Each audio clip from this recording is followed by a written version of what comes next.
क्या पढ़े थे पिछले क्लास में? वर्नर थ्योरी पढ़े थे। क्या कहा गया था थ्योरी में? एक लाइन बोलना चाहिए कि मेटल को दो टाइप का वैलेंसी होता है, ये कहा गया था। एक को कहते हैं प्राइमरी वैलेंसी और दूसरे को कहते हैं सेकेंडरी वैलेंसी, है ना? In coordination compound, metal has two type of valencies, namely primary valency and secondary valency. Primary valency are ionizable. Primary valency ionize हो जाता है, satisfied by anion.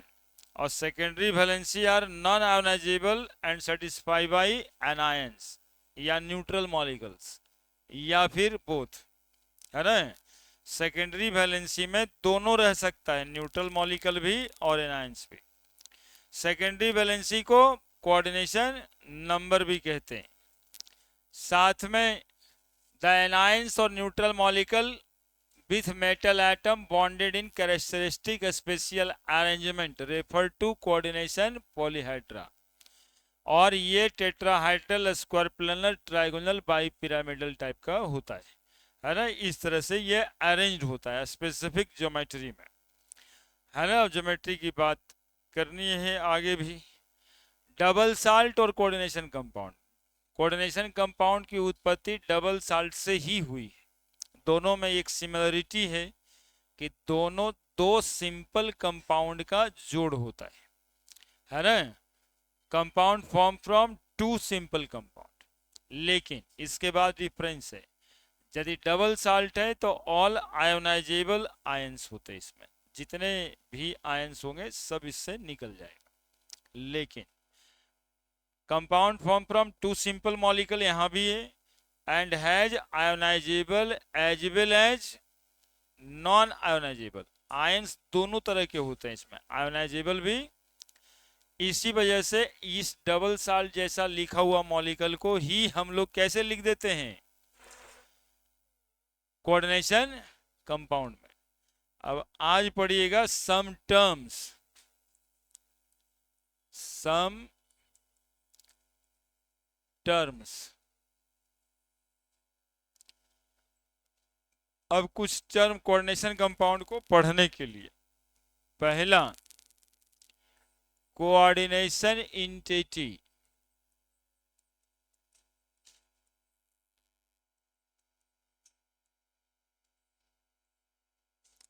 Coordination entity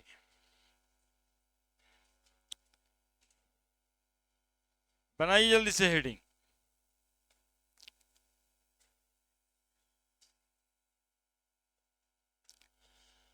coordination entity क्या होता है?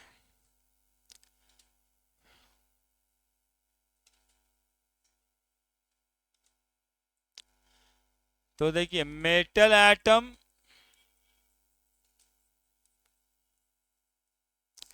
Neutral molecule and anions collectively called as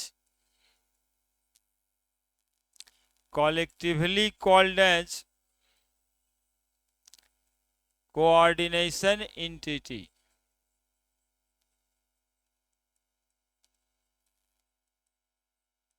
जैसे यहाँ पे CONH3 hall 4 Cl2 और बाहर में एगो Cl। तो ये जो अंदर में ये मेटल एटम है और इसके बगल में न्यूट्रल मॉलिक्यूल और उसके बगल में एनायन, ये सबको मिला के कॉलेक्टिवली कहते हैं कोऑर्डिनेशन एंटिटी, है ना? कोऑर्डिनेशन एंटिटी में जरूरी नहीं है कि न्यूट्रल मॉलिक्यूल और एनायंस हो ही। अब देखिए यहां पर ये मेटल एटम है और Cn पे माइनस चार्ज होता है तो एनायन कहिएगा। मेटल एटम और सिर्फ एनायन ही है कोऑर्डिनेशन इंटिटी में। तो कोऑर्डिनेशन इंटिटी में मेटल एटम, एनायंस और न्यूट्रल मॉलिक्यूल्स हो सकते हैं, लेकिन जरूरी नहीं कि सब में वही हो। CONH3 हॉल 6, Cl3 बाहर, मेटल एटम और सिर्फ क्या, न्यूट्रल मॉलिक्यूल। यही है सिर्फ कोऑर्डिनेशन एंटिटी।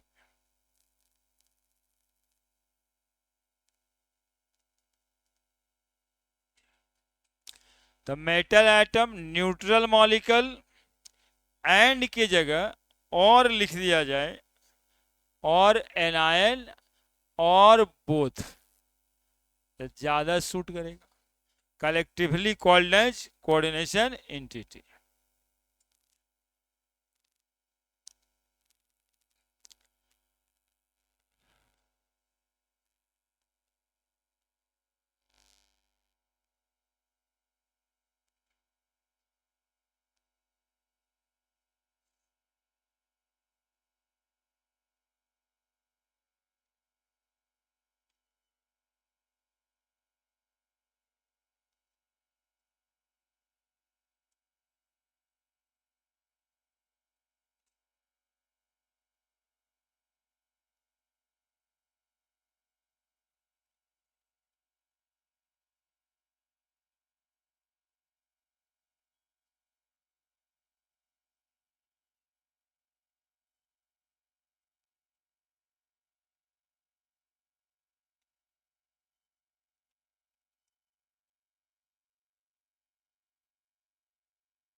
हो गया,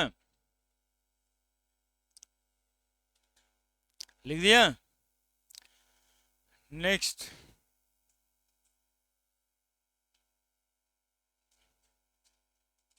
लिखो लिखो जल्दी से, पंखा चला दें।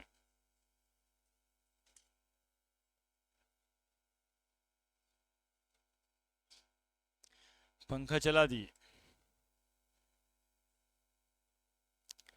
और देखिए आगे, ये कोऑर्डिनेशन इंटिटी को स्क्वायर ब्रैकेट के अंदर बंद कर देने के बाद पूरे को कोऑर्डिनेशन स्फेयर कहते हैं। क्या कहते हैं? Coordination sphere.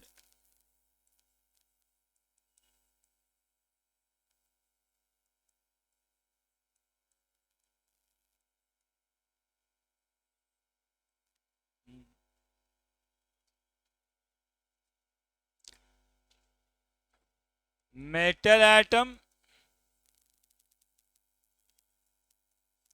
न्यूट्रल मॉलिक्यूल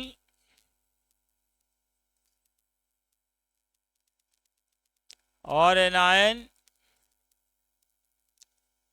और बोथ है ना। मेटल एटम था, न्यूट्रल मॉलिक्यूल था, एनायन था, या फिर दोनों ही था। देखा था ना अभी, इनक्लोज्ड इन ए स्क्वायर ब्रैकेट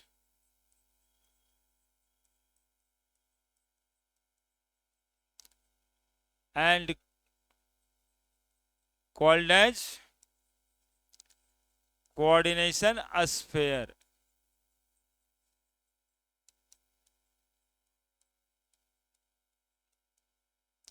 है ना। Metal atom neutral molecule both वाला लिखते हैं।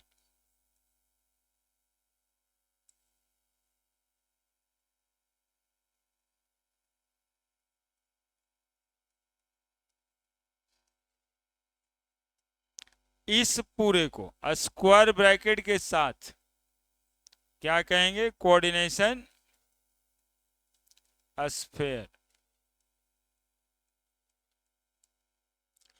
कोऑर्डिनेशन स्फेयर के आउटसाइड भी देखो कुछ लिखा हुआ है, Cl। अगला टर्म में काउंटर आयन कहते हैं उसको, है ना, और वो आयोनाइजेबल होता है। The ions neutral molecule which retain inside the coordination sphere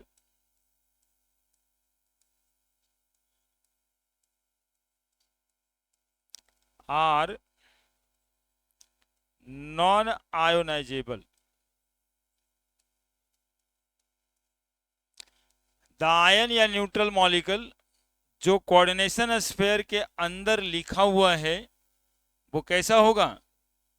non ionisable. इस स्फेयर का मतलब यही है, ब्रैकेट का मतलब यही है कि ब्रैकेट के अंदर जो लिख दिए वो है नॉन आयोनाइजेबल। और यदि कोई चीज ब्रैकेट के बाहर लिखा हुआ रहेगा तो वो है आयोनाइजेबल, और उसको कहते हैं काउंटर आयन। अगला टर्म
कोऑर्डिनेशन एंटिटी और कोऑर्डिनेशन स्फीयर समझ गए? फोटो देख करके साफ लगता है, इसको कहते हैं कोऑर्डिनेशन एंटिटी, और ब्रैकेट के अंदर बंद कर दिए कोऑर्डिनेशन स्फीयर। बस इतनी बात तो है।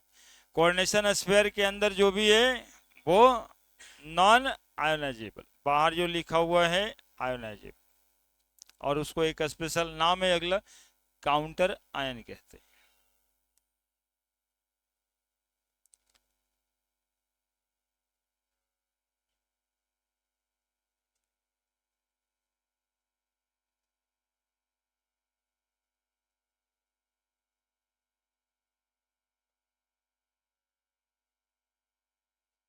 बड़े counter ion,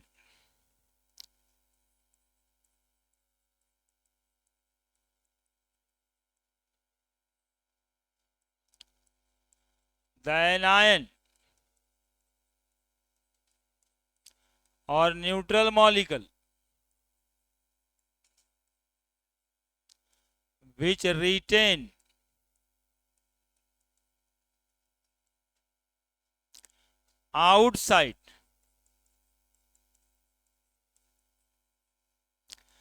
retain outside the coordination sphere.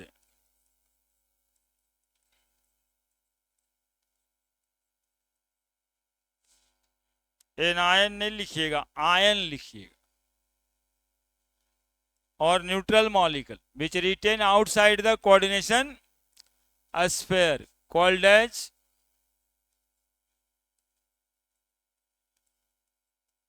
Counter ion. अब देखिए काउंटर आयन में अभी देख रहे थे हम लोग K4APCN हॉल 6, और एक तो लिखे थे CONH3 हॉल 6Cl3 बाहर, ऐसा कुछ लिखे थे। तो आप दो तरह का चीज देख रहे हैं यहां पे। यहां पर काउंटर आयन ये है, यहां पे काउंटर आयन ये है। क्या दोनों में अंतर है? एक कोऑर्डिनेशन स्फीयर के लेफ्ट में लिखा हुआ है, एक कोऑर्डिनेशन स्फीयर के राइट में। तो यदि काउंटर आयन मेटल एटम होगा, कैटायन होगा, तो इसको हम लोग कहां लिखेंगे? Left to coordination sphere. और यदि काउंटर आयन एनायन होगा, कभी कभी न्यूट्रल मॉलिक्यूल वाटर लिखा रहता है, न्यूट्रल मॉलिक्यूल लिखा रहेगा, तो काउंटर आयन यदि एनायन है या न्यूट्रल मॉलिक्यूल है, तो इसको किधर लिखना है? राइट में। ये एसआई कन्वेंशन है, अपने मन से सीएल को उधर मत लिख दीजिएगा, है ना? राइट में टू कोऑर्डिनेशन स्फीयर सीएस, ठीक है। काउंटर आयन जो भी होगा आयोनाइजेबल होगा। Counter ion of coordination compound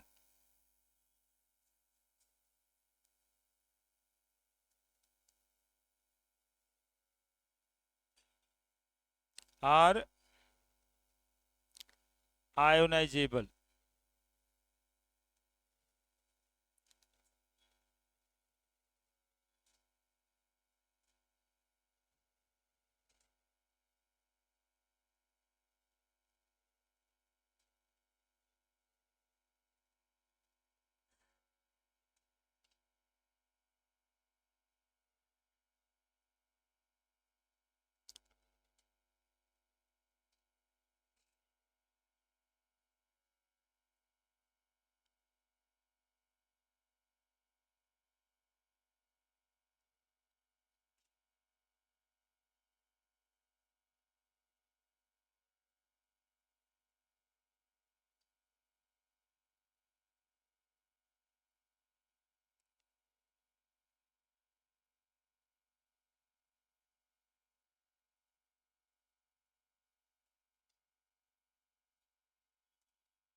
बोलिए क्या दिक्कत है बताइए। द आयंस और neutral molecule which retain outside the coordination sphere called as, तो ये काउंटर आयन है। यदि काउंटर आयन एनायंस हुआ, न्यूट्रल मॉलिक्यूल्स होंगे तो राइट में लिखेंगे, और यदि मेटल एटम हुआ काउंटर आयन तो कोऑर्डिनेशन स्फीयर के लेफ्ट में लिखेंगे। बस ये नियम है। और काउंटर आयन जो भी होगा वाटर में आयोनाइज हो जाएगा। ठीक है, इसी से मिलता जुलता एक शब्द और है कॉम्प्लेक्सेस।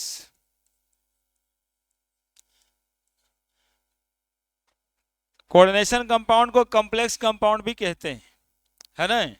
और कॉम्प्लेक्स कंपाउंड तीन तरह का होता है। एक को कहते हैं एनायनिक कॉम्प्लेक्स, एक को कहते हैं कैटायोनिक कॉम्प्लेक्स, और एक को कहते हैं न्यूट्रल कॉम्प्लेक्स। अब देखिए कॉम्प्लेक्स तीन तरह का होता है, यानी कॉम्प्लेक्स कंपाउंड तीन तरह का होता है।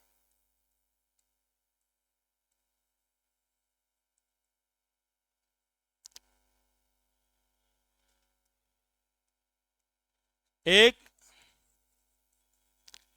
न्यूट्रल कॉम्प्लेक्स, एक एनायोनिक कॉम्प्लेक्स, और एक कैटायोनिक कॉम्प्लेक्स। एनायोनिक कॉम्प्लेक्स और कैटायोनिक कॉम्प्लेक्स और न्यूट्रल कॉम्प्लेक्स। थोड़ा सोचिएगा क्या है ये बातें, यहां से एग्जाम्पल सिखाने की कोशिश कर रहे हैं कुछ। अब इसी को पूछा जाएगा ये कैसा कॉम्प्लेक्स है, कहां क्लासिफाई कीजिएगा इसको। तो हम लोग इसको ऐसे क्लासिफाई करेंगे कि निकलेगा आयन तो 4K प्लस हो जाएगा, और FeCN हॉल 6 पे 4 माइनस हो जाएगा। कैसा कॉम्प्लेक्स है बताइए। मतलब कैटायन तुमको दिखाई दे रहा है, मतलब एकदम गधे के एकदम गधा है, कुछ हो बोल दिए। अब तो खोल के दिखा दिए कैसा कॉम्प्लेक्स है ये। कैसा कॉम्प्लेक्स है बताइए, कैसा है बताइए। अरे एनायनिक कॉम्प्लेक्स है यार, एनायन दिया है।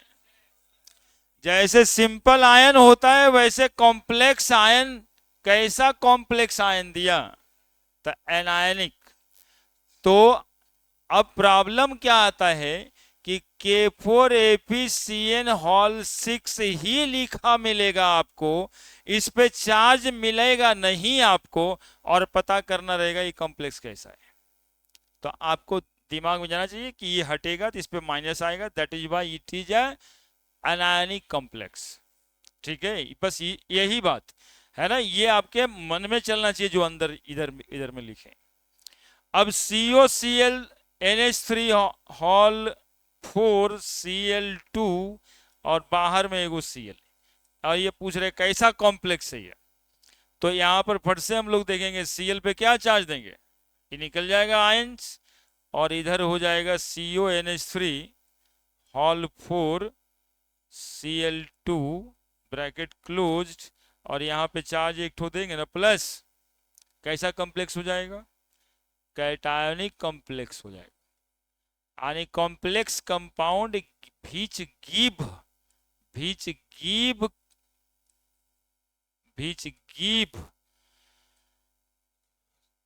कैटायोनिक कॉम्प्लेक्स,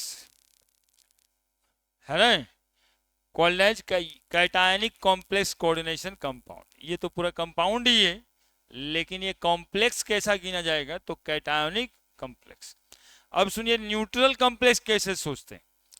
अब NiCO हॉल 4 ब्रैकेट क्लोज्ड, ना काउंटर आयन कुछ है ना इस पे कोई चार्ज, तो ये कैसा कॉम्प्लेक्स होगा, न्यूट्रल, है ना।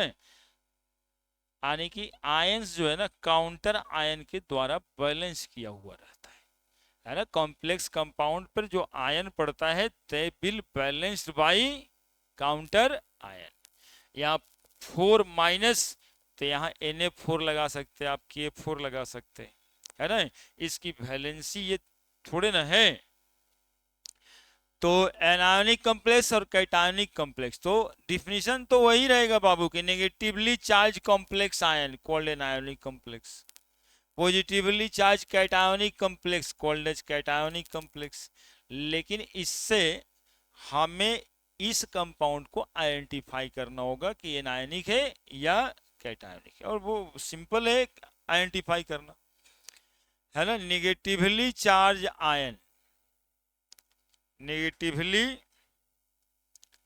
Charged ion called anionic complex, positively charged ion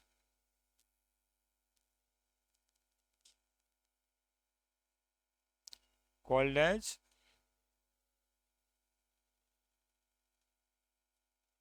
cationic complex। और न्यूट्रल में तो कोई चार्ज ही नहीं है, तो उसमें करना क्या है।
लिख दिया?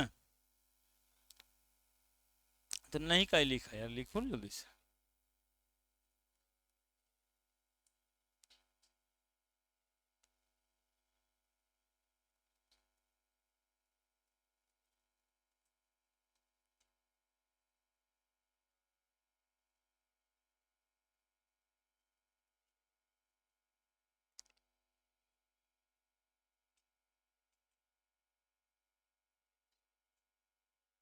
लिखो लिखो जल्दी से।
हो गया।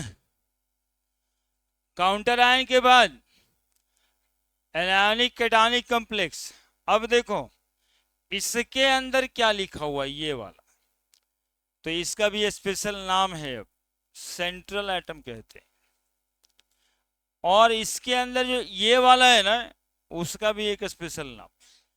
कोऑर्डिनेशन यूनिटी में ये और ये जो या वो है या वो है, उसको लिगेंड कहते हैं, है ना, लिगेंड कहते हैं। अब तो सेंट्रल एटम, पहले central atom, metal atom through which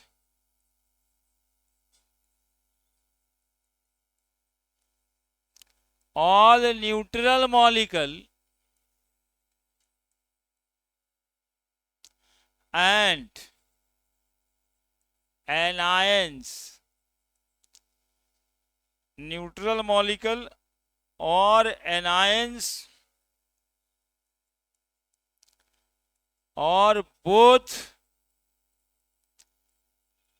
directly bonded in coordination sphere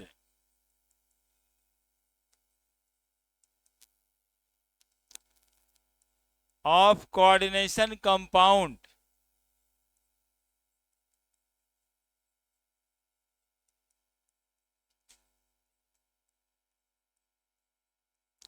called as central atom।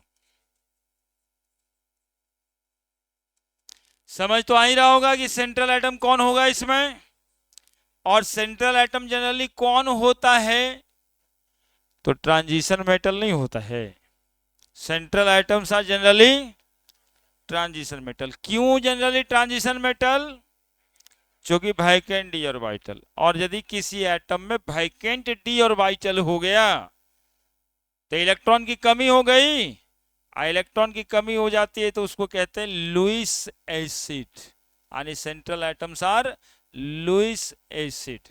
ठीक है। और ऑर्गेनिक केमिस्ट्री में उसी को कहते हैं इलेक्ट्रोफाइल, है ना, ऑर्गेनिक केमिस्ट्री में उसी को कहते हैं जिसको इलेक्ट्रॉन की कमी है, जिसके पास वैकेंट डी ऑर्बिटल है, that will called as electrophile. तो सेंट्रल एटम का कैरेक्टर होगा कि ये ट्रांजिशन मेटल होगा, इसलिए कि उसमें वैकेंट डी ऑर्बिटल है, और यदि उसमें वैकेंट डी ऑर्बिटल है तो इलेक्ट्रॉन की कमी है तो वो लुईस एसिड होगा या फिर इलेक्ट्रोफाइल होगा। तो central atom are generally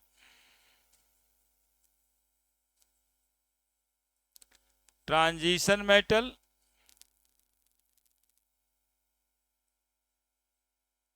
since they have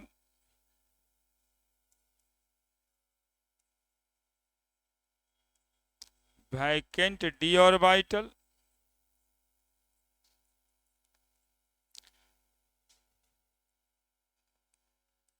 central atom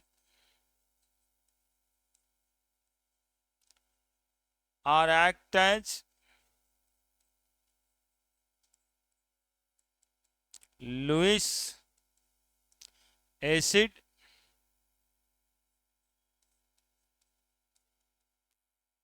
central atom are electrophile।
पढ़ें? पढ़ें सेंट्रल एटम क्या क्या सब हो सकता है, समझ गए? किसको कहते हैं?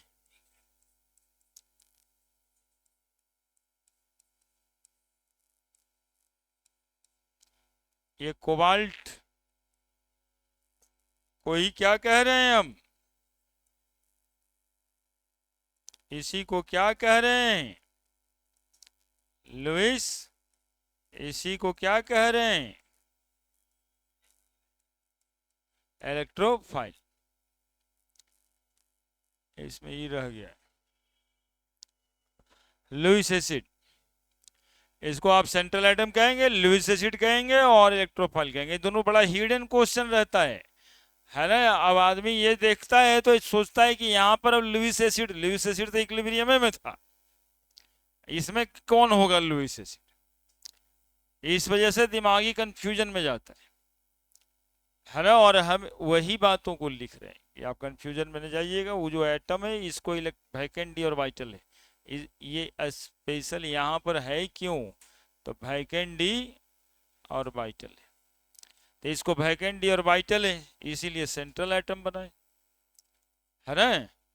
एक्चुअली में वैकेंट और वाइटल है, उसी में इलेक्ट्रॉन ये सब रखता है अपना, तो वैकेंट और वाइटल है इसलिए सेंट्रल एटम बनाए। और सेंट्रल एटम है मतलब लुइस एसिड है, इलेक्ट्रॉन की कमी है इसको, इसलिए तो इलेक्ट्रॉन दूसरे का रखा है, और साथ में इलेक्ट्रोफाइल भी कहते हैं। अब electrophile, beach of the following electrophile, आपके दिमाग में जाकर ऑर्गेनिक मतलब कुछ है ही नहीं तो इलेक्ट्रोफाइल कैसे होगा? वो तो ऑर्गेनिक केमिस्ट्री में था, ही तो कोऑर्डिनेशन कंपाउंड है, तो रिलेट करके पूछा तो जा ही सकता है ना, कैरेक्टर तो सेम है। नेक्स्ट, अरे गधा, तो सब तो लिखा हुआ ही लग रहा है, वो पीछे में बतियाता भी रहता है। हाँ, जो दो वो बतियाता है ना, तीसरा उसके प्रभाव में रहता है कि वो बोल क्या रहा है, ये सुनता है।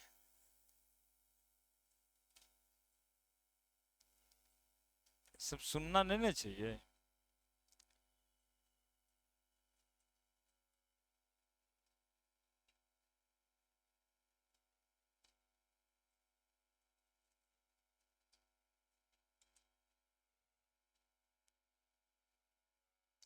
अब इसके बारे में लिखेंगे, लिगेंड।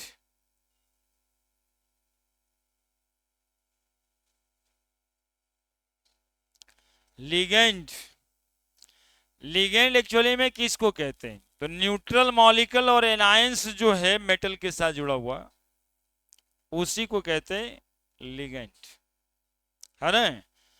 और ये लिगेंड इलेक्ट्रॉन डोनर एटम रखता है ना? जैसे पिछले क्लास में कोबाल्ट था और अमोनिया का 2 इलेक्ट्रॉन दे रहे थे NH3, तो ये हमेशा इलेक्ट्रॉन रीच होता है, और इलेक्ट्रॉन रीच होने से ये न्यूक्लियोफाइल होता है और लुइस बेस कहलाता है। ठीक है, तो ligands, neutral molecule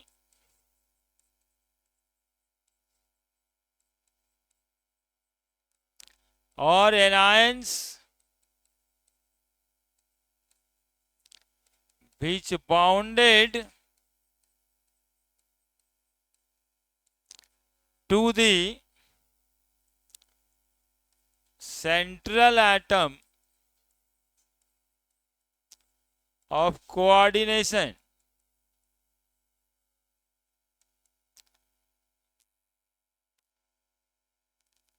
compound called as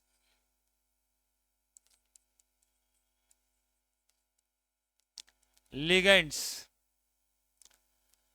Neutral molecule or an ion which bonded to the central atom of coordination compound called as ligands. Ligands are electron rich chemical species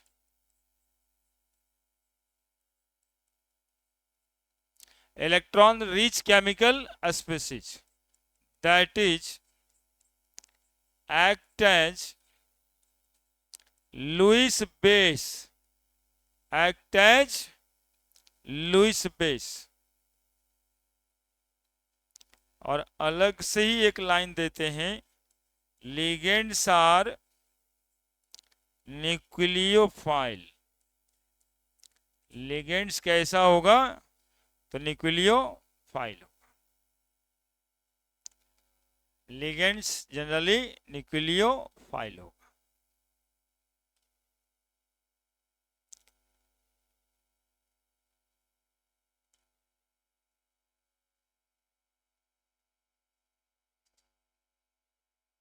ligands has electron donor atom.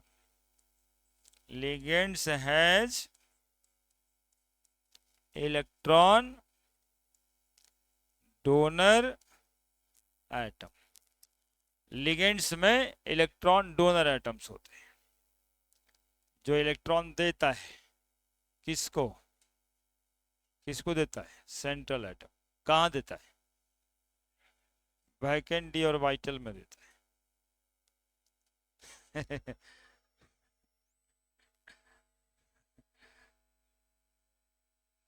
Vacant D और vital में electron है।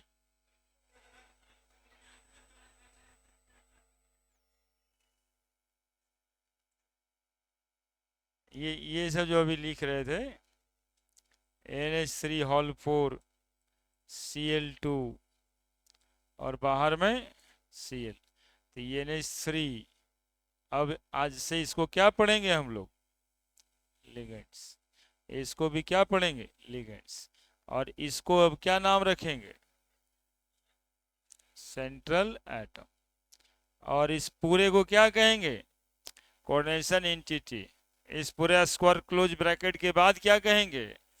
Coordination sphere. बाहर में जो रहेगा उसको क्या कहेंगे? बस हो गया, सब बात तो हो ही गया। ये अंदर वाला नॉन आयोनाइजेबल, बाहर वाला आयोनाइजेबल। अंदर वाला सेकेंडरी वैलेंसी से जुड़ा है, बाहर वाला प्राइमरी वैलेंसी से जुड़ा है। इतनी तो कहानी अभी तक हुआ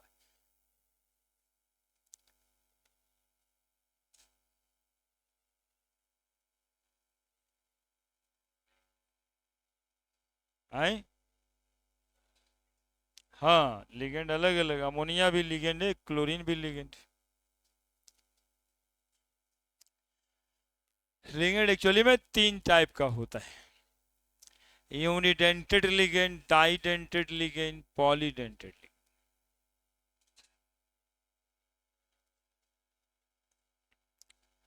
हो गया। अब पढ़ेंगे types of ligand.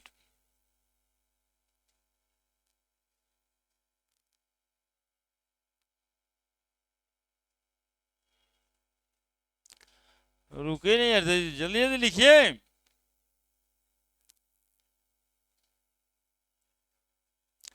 Types of ligand.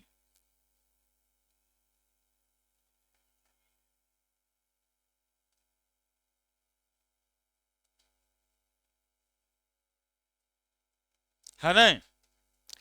3 type का होता है ये, unidentate ligand,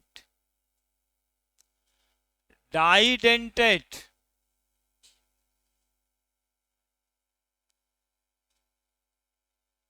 ligand, polydentate ligand. है हेलो नहीं? यूनिडेंटेड लिगेंड क्या होगा?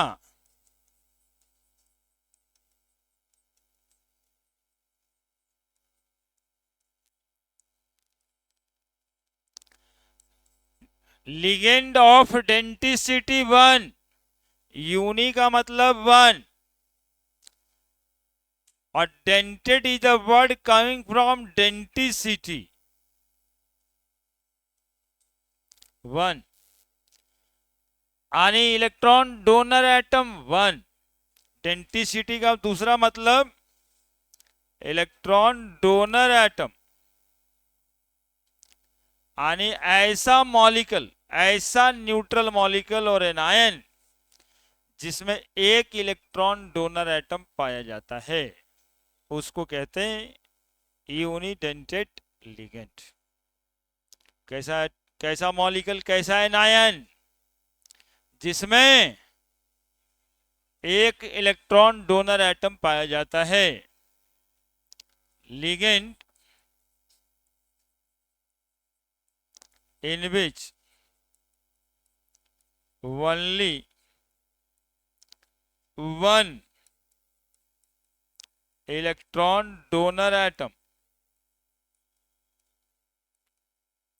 is present, called as unidentate ligand।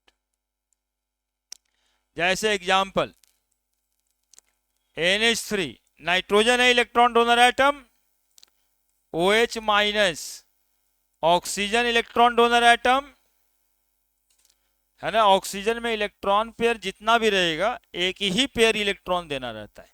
एक एटम में 3 पेयर इलेक्ट्रॉन भी है ना, तो 3 पेयर नहीं देता है, एक ही लोन पेयर देगा। Cl माइनस, अब इसमें देखो 2 2 4 2 6 2 8 3 गो 4 गो लोन पेयर, लेकिन ऐसा थोड़े कि चारों इलेक्ट्रॉन देगा, कै गो लोन पेयर इलेक्ट्रॉन दे सकता है, तो बस यही एक पेयर ये इलेक्ट्रॉन पेयर दे सकता है ना। तो Cl minus, Br minus, I minus, Cn minus सब एक पेयर इलेक्ट्रॉन देगा, इसीलिए सबको क्या कहेंगे हम, यूनिडेंटेड लिगेंड। ऑक्सीजन पे 2 माइनस का ही रहेगा, लेकिन पेयर ऑफ इलेक्ट्रॉन एक ही देगा, एक डोनर एटम होना चाहिए। तो यूनिडेंटेड लिगेंड, जैसे वाटर OH2 लिखते हैं, न्यूट्रल मॉलिक्यूल ऑक्सीजन के थ्रू इलेक्ट्रॉन पेयर देगा, है ना। ऑक्सीजन ये दिखाए हैं, काहे के लिए OH2 लिखते, H2O लिखते, तो एक अलग टेंशन तुमको होगा, तुम लोग तो उतारता है OH2 लिखेंगे, एक इलेक्ट्रॉन पेयर दे क्या। तो जितना भी लिगेंड जिसमें एक ही इलेक्ट्रॉन डोनर एटम होगा उसको हम यूनिडेंटेड लिगेंड कहेंगे, जिसकी डेंसिटी 1 होगी।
लिख दिया।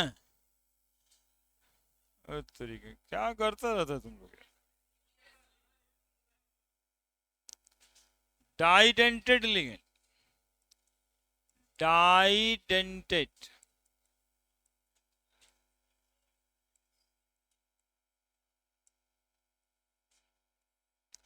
देखो, डाई का मतलब ही दो होता है। डाई का मतलब ही, तो जिसकी डेंटिसिटी होगी 2। डेंटिसिटी, डेंटिसिटी किसको कहते हैं?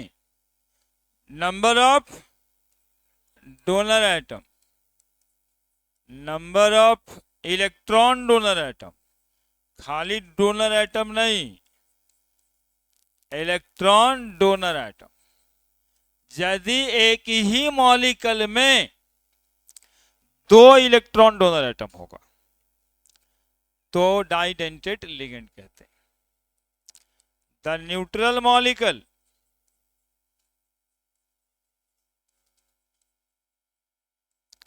और एनायन, द न्यूट्रल मॉलिक्यूल और anion having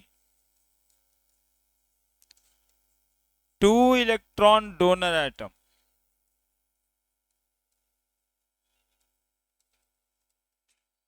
in the same, यानी एक ही मॉलिक्यूल के अंदर, देन इट कॉल्ड एज, बोलो ना मेरे साथ जी, then it called as bidentate ligand. एक दो एग्जाम्पल जरूर याद रखना है इसमें। देखो, CH2NH2, CH2NH2, नाइट्रोजन के पास लोन पेयर है, मॉलिक्यूल एक ही है लेकिन एटम दो है। मॉलिक्यूल एक ही है लेकिन एटम जिससे इलेक्ट्रॉन ये देगा, है ना। This molecule is called as ethylene di amine. Ethylene इसलिए कि ये दो कार्बन, है ना, NH2 को एमाइन तो कहते ही है, that is ethylene diamine. Oxalate ion देखो, COO minus, CO minus, bracket में पूरा लिखता है C2O4 2 minus, this one is called as oxalate ion. इसका शॉर्टकट में EN लिखता है, इसके शॉर्टकट में OX लिखता है। ये ऑक्सीजन और ये ऑक्सीजन, इसके थ्रू इलेक्ट्रॉन डोनेट होगा और इसके थ्रू इलेक्ट्रॉन डोनेट होगा। मॉलिक्यूल कितना है? एक ही है, लेकिन डोनर एटम क्या है? तो एक मॉलिक्यूल में दो इलेक्ट्रॉन डोनर एटम, तो लिगेंड को क्या कहेंगे? एक मॉलिक्यूल में दो इलेक्ट्रॉन डोनर एटम, ठीक है। और दो से ज्यादा डोनर एटम होगा तो पॉलीडेंटेड लिगेंड कहेंगे। लिखो जल्दी से।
लिखे।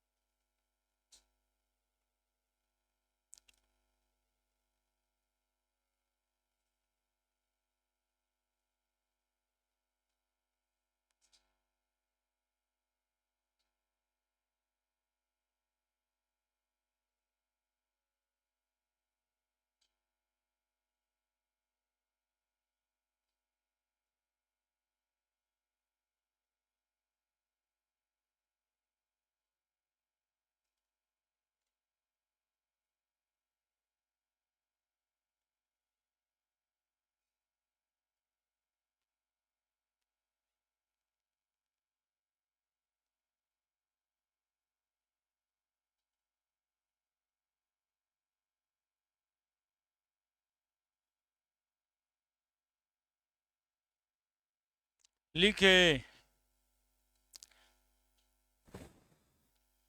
पॉलीडेंटेड लिगेंड बड़े ना।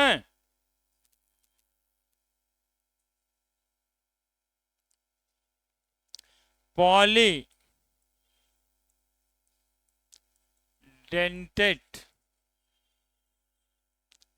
लिगेंड्स। अब देखो पॉलीडेंटेड लिगेंड, पॉली का मतलब ही है मोर देन टू, तो डेंटिसिटी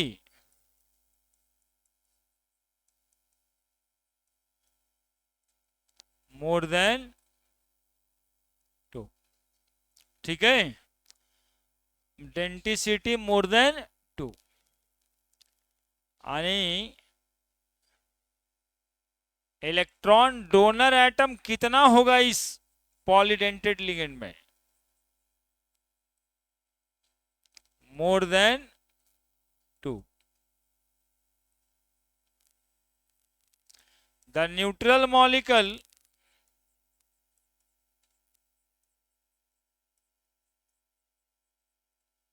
और ion having more than 2 electron donor atom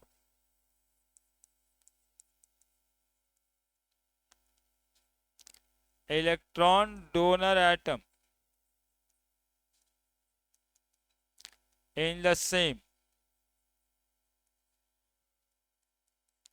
it called as polydentate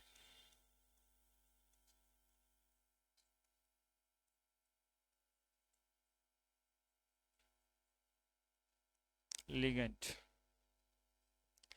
The neutral molecule or ion having more than 2 electron donor atom in the same, it called as।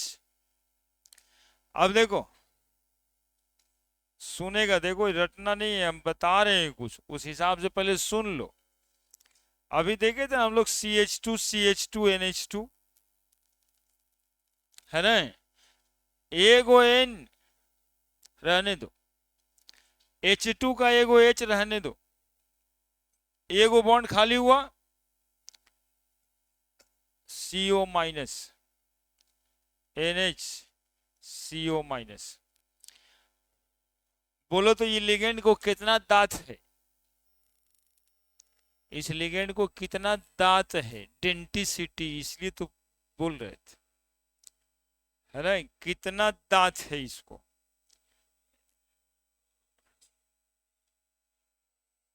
है ना, क्या किए हम? कुछ किए? वो जो लिखे थे दुगो, उसी में ऑक्जेलेट आयन को तोड़ के सटा दिए। तो एगो ये दांत है, एगो ये दांत है, जिससे पकड़ लेगा, किसको पकड़ेगा? ये कोबाल्ट को, सेंट्रल एटम को, वैगेंडी और वाइटल में। इसलिए तो कहते हैं डेंटिसिटी। एगो मॉलिक्यूल है, 4 गो एटम है, समझ रहे हैं? और देखो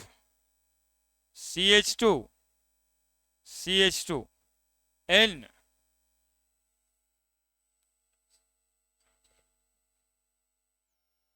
अभी रुक जाओ, N CH2CO माइनस लिखा है, NH है,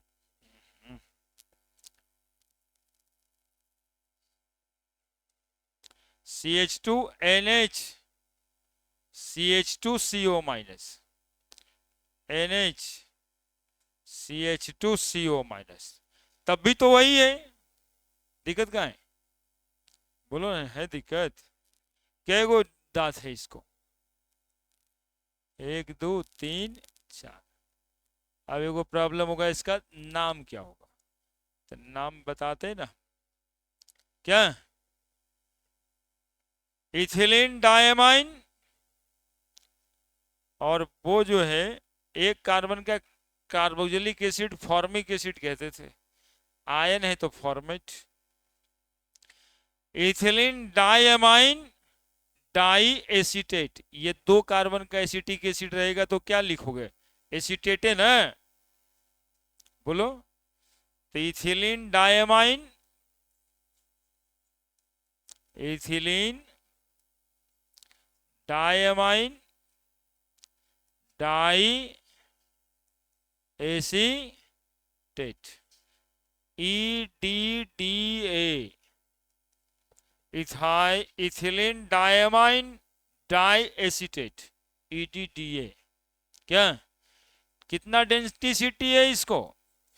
ये पूछा जाता है कि कौन से मॉलिक्यूल की डेंसिटी 4 है, फोटो तो वो खुद ही बना देगा, है ना? और ये है आपका इथिलीन डाईअमाइन डाईफॉर्मेट, लिखो।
मॉलिक्यूल को सीधा भी लिख सकते हैं, ऐसा मत खोजना टेढ़ लिखे थे सर, टेढ़े होगा, ये सब मत करना, वो तो लंबा भी जा सकता है।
और देखो,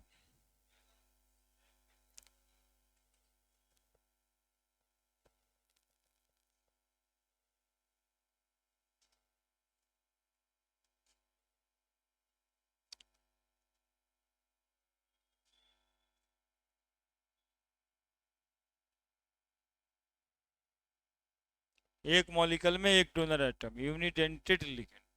एक मॉलिक्यूल में 2 डोनर एटम, डाइडेंटेड लिगेंड। एक मॉलिक्यूल में 4 डोनर एटम, पॉलीडेंटेड।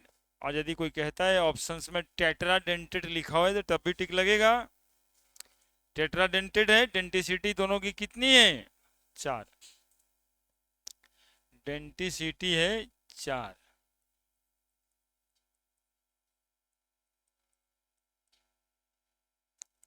और 4 डेंटिसिटी है, तो आप लिख सकते हैं टेट्रा डेंटेट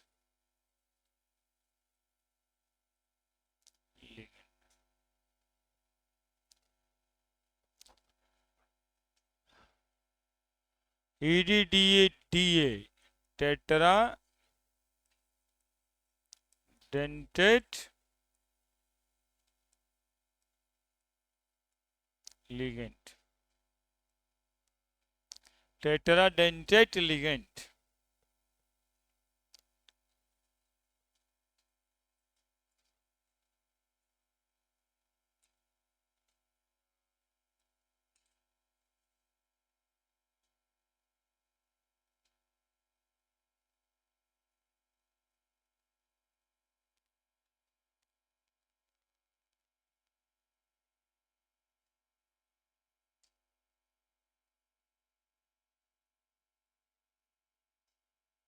हो गया? बढ़े? और इसी में एग्जाम्पल लिख लीजिएगा, उसी पॉलीडेंटेड लिगेंड का एग्जाम्पल लिख रहे हैं। देखो एग्जाम्पल को समझो, थोड़ा समझे हुए रहोगे ना तो आप एग्जाम्पल लिख दोगे। CH2 एथिलीन, इसके बगल में N था ना, अब ये दोनों हाइड्रोजन हटा देते हैं। CH2CO minus, CH2CO minus, CH2CO minus, CH2CO minus. बोलो कई दांत है इसको?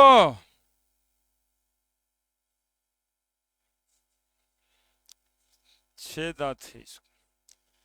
नाइट्रोजन के पास यहां लोन पेयर, यहां लोन पेयर,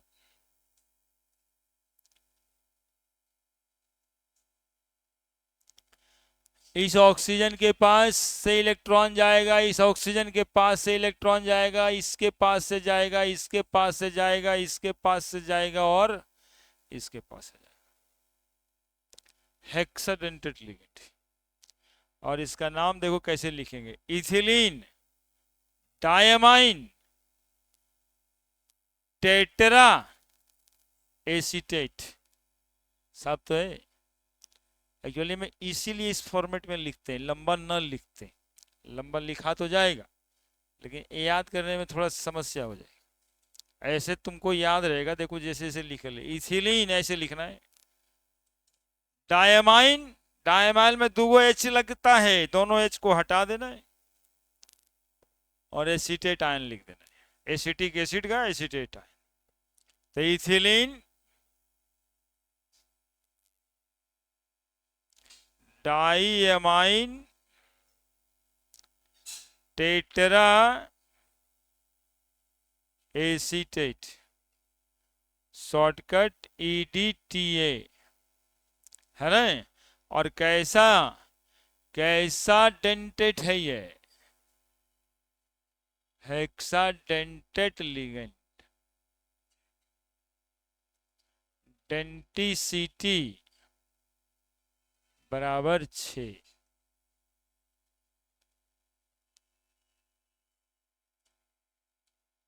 पॉलीडेंटेट में हेक्साडेंटेट, 2 से ज्यादा हुआ तो पॉलीडेंटेट, यानी tridentate, tetradentate, hexadentate, all collectively called as polydentate, है ना। पॉलीडेंटेट तो है ही है। हाँ, पॉलीडेंटेट सबको कहते हैं जिसकी डेंसिटी 2 से ज्यादा हो।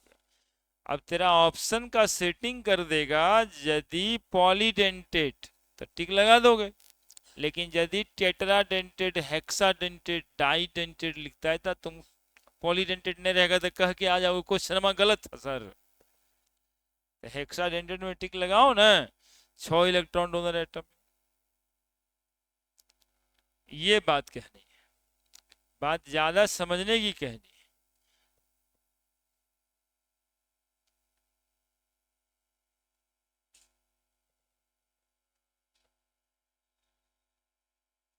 साइड हटा दोगे? चलो बैठा ही तो जाके बैठ जाइए, अब हो गया आपका।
लिख दिया?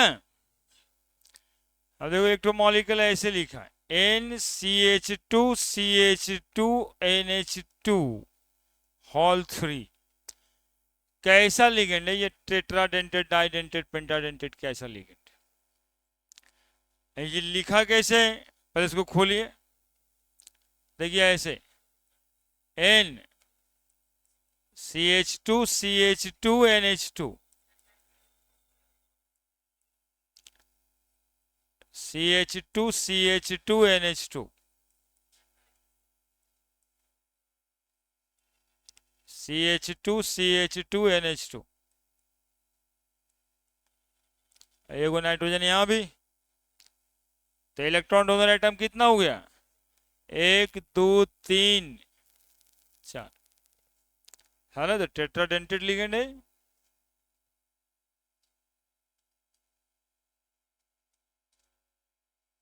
नाम बहुते हो सकता है यार, लेकिन ये वाला तो भूलना मत। ये आईआईटी में, मेडिकल में, सब जगह पे रहता है, तुम्हारा बोर्डों में रहता है। सब जगह पे अपने अपने अलग अलग थोड़ा सिंपल करके सवाल रहता है। ईजीटीए पे 4 को माइनस भी है, ईजीटीए 4 माइनस लिखना है ना। अलग अलग जगह पे भी जो फॉलोइंग इज हेक्साडेंटेड लिगेंड, और स्ट्रक्चर नहीं बनाए, ईजीटीए लिखा हुआ है शॉर्टकट। अब रट्टा मारा हुआ है तो टिक लगा दीजिएगा, पढ़े तो। आईआईटी में इसी सवाल को ये फोटो खुद ही वो बना देता है, बोला density of this molecule is, density of this molecule is, तो क्या बोलती? Density denticity, denticity of this molecule is, है ना? तो कह देना एकदम से। ट्रीस, ट्रीस, यस लग गया। 20 ट्रीस लगता था जे। ट्रेस 3 बार है, एक ही चीज, ethylene amine, trace ethylene amine ammonia, है ना? NH3 होता है ये, तो हाइड्रोजन हटा करके 3 जगह पे लगाएं, डेंटिसिटी 4।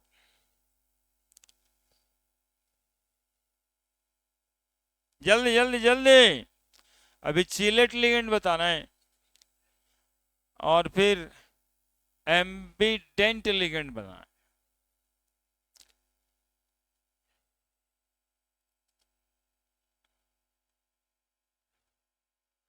कल का क्या करना है?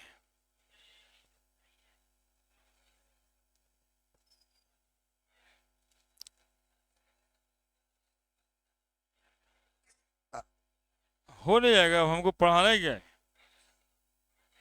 बायोमोलिकल, उधर सोलिड स्टेट खत्म होने पे 2 दिन लगेगा, उधर मेटलर्जी, और वो क्या है वो और है सरफेस केमिस्ट्री, सब 4 दिन का तो है।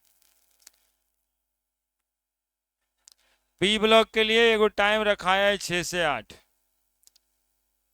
टीएस में कि एमडब्ल्यूएफ में? हाँ, आज कौन डे है? तो एमडब्ल्यूएफ में रखा है। हाँ, एमडब्ल्यूएफ में।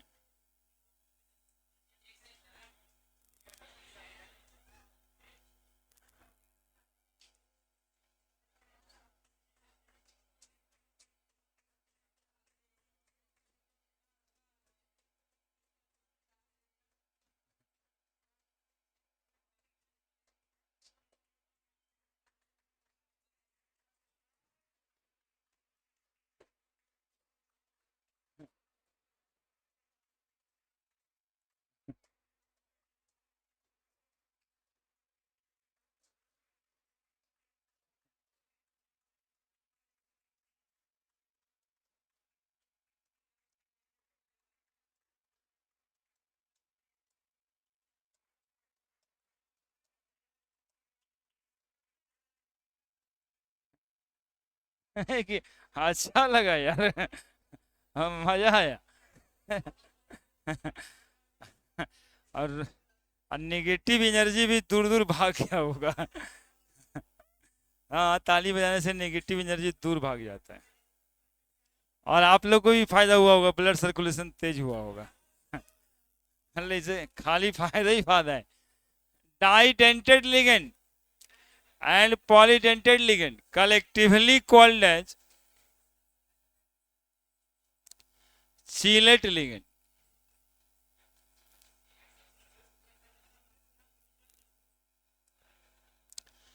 As it involve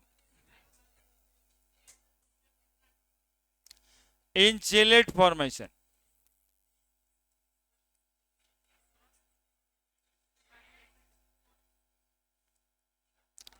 The complex having chelate ligand are more stable than those of non-chelate ligand.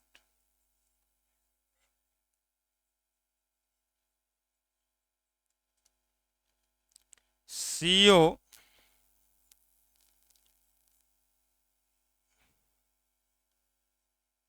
CH2 CH2 NH2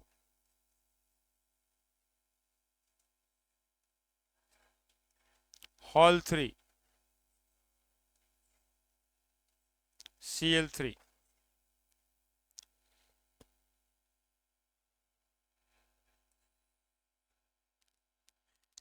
अरे लोटा पार्टी सब तू लोग पढ़ेगा या बदमाशी करेगा? तो इतना जरूरी है तो फिर अंदर में बैठ के क्या करना है? जो जरूरी है जाके कर। लोटा पार्टी की तरह परेशान मत कर।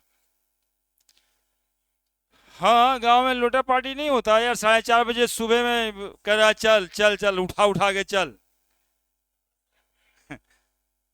अब जिसका मन है वही जाएगा, जिसका नहीं मन है नहीं जाएगा।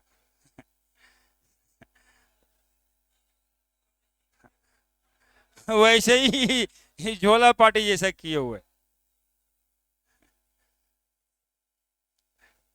सीओ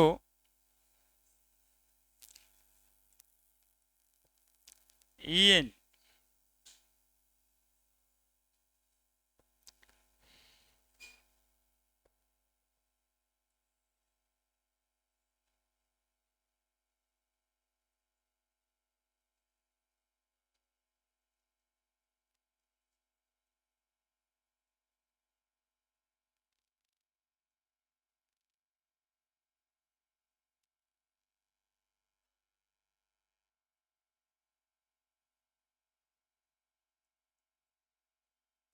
सुनना, देखो क्या है, वेरी सिंपल, हल्ला करके तुम लोग तबाह करता है।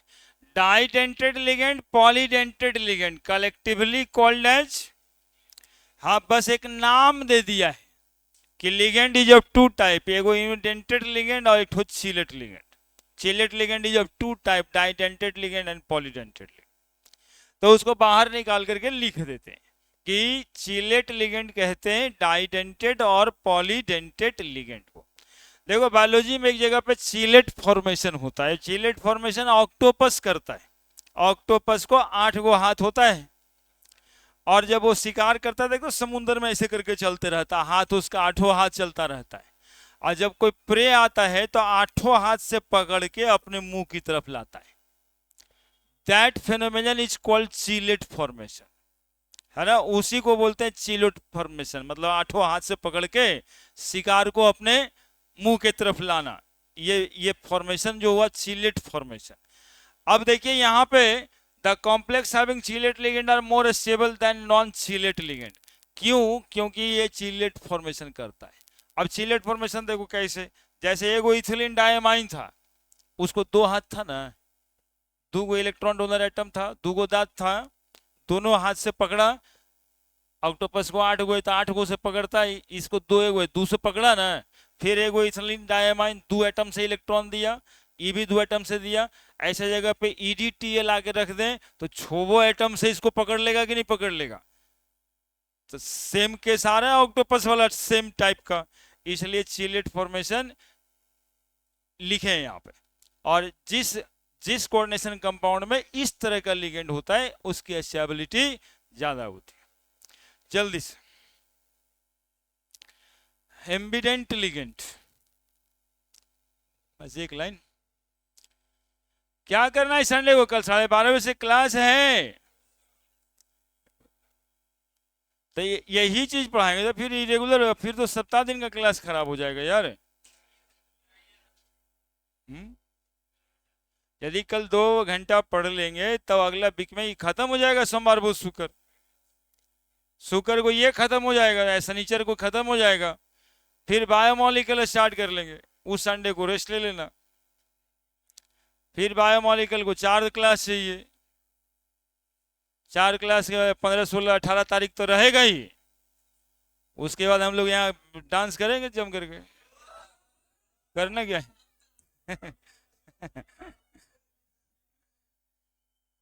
जल्दी से चीलेट लिगेंड,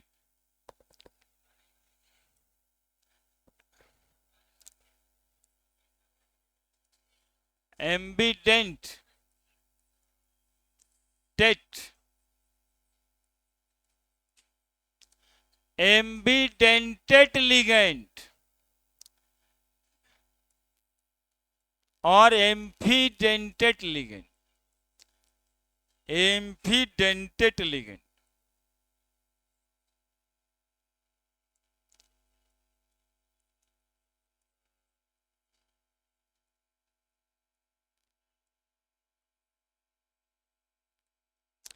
एम्बिडेंट लिगेंड और एम्फीडेंटेट लिगेंड। अब ये लिगेंड क्या करेगा? देना तो इलेक्ट्रॉन है। देखो देखो डिफाइन कर रहे हैं, ऐसा लिगेंड, ऐसा यूनिडेंटेट लिगेंड जो दोनों तरफ से देता है। हाँ बिल्कुल, हाँ एक ही मॉलिक्यूल होगा, एक ही डोनर एटम होगा। तुम लोग तो देखिए, अभी अभी भाग जाता तो इतना बढ़िया बात सीखता।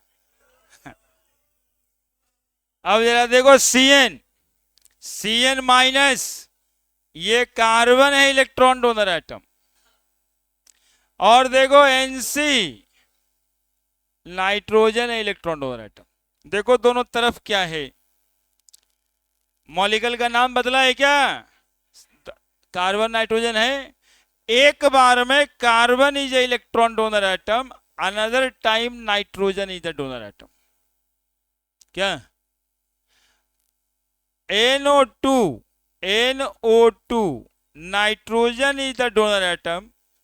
ONO, देखो NO2 ही को ना लिखे हैं, oxygen is the donor atom.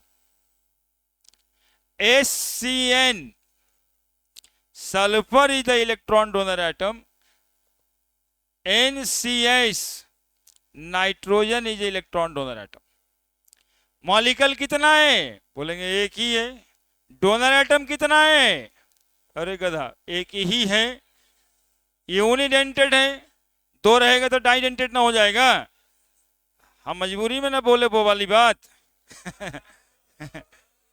नहीं तो वो कंफ्यूज कर जाता है, ये भयानक कंफ्यूजन है लिगेंड में।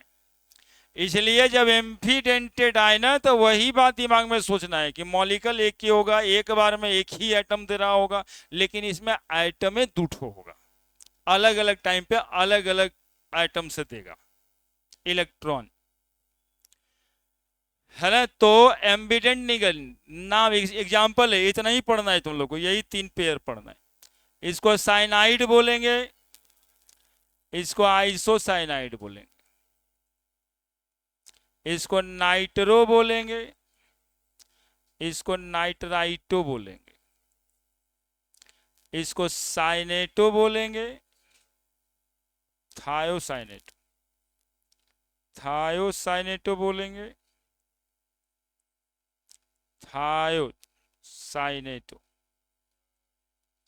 और इसको आइसोथायोसाइनेटो बोलेंगे, आइसोथायो आइसोथायो साइनेटो, साइनेटो। तो सबसे पहले इस लिगेंड में ना ये कंफ्यूजन होता है कि ये डाइडेंटेड है क्या, तो नहीं, बिल्कुल नहीं सर, डाइडेंटेड तो है ही नहीं। एम्बिडेंट लिगेंड कैसा लिगेंड होता है, तो unidentate ligand, unidentate ligand which coordinate, which coordinate, और देखो यहां पर बस वर्ड लिख सकते हैं, which ligate through two atom of the same molecule। बोलो, पूरा क्लियर इंग्लिश है, हिंदी में गड़बड़ा रहा था बात। ऐसा यूनिडेंटेड लिगेंड जो कोऑर्डिनेट करेगा या लिगेट करेगा, जो जुड़ेगा through two atom of the same molecule, है तो यूनिडेंटेड, मतलब वन टाइम में वन ही एटम देगा, कॉल्ड एज एम्बिडेंटेड। एक बार और पढ़ा था तुम लोग, भूला ना जाता है, एम्बिडेंट न्यूक्लियोफाइल, यही तीनों एग्जाम्पल था। हाँ, यही तीनों एग्जाम्पल था। These all three are ambident nucleophile, ambident ligand. तो कल फिर 12 बजे मिलते हैं, है ना? क्या कि नहीं मिलिएगा, वो बता दीजिएगा, मिलना जरूरी होगा, ताकि इसी पर अगला 3 क्लास होगा ना, तो फिर नोमेनक्लेचर वगैरह बताना है, भूल जाओगे तो फिर क्या करोगे। अदरवाइज हम फिर हिसाब किताब देखते हैं कि कल यदि छोड़ेंगे तो अगला संडे को पढ़ना पड़ेगा, है ना। तो पढ़ लेना ज्यादा उचित है, कल क्या हो। नहीं करेंगे तब मैसेज करेंगे, पढ़ाना है तो मैसेज क्या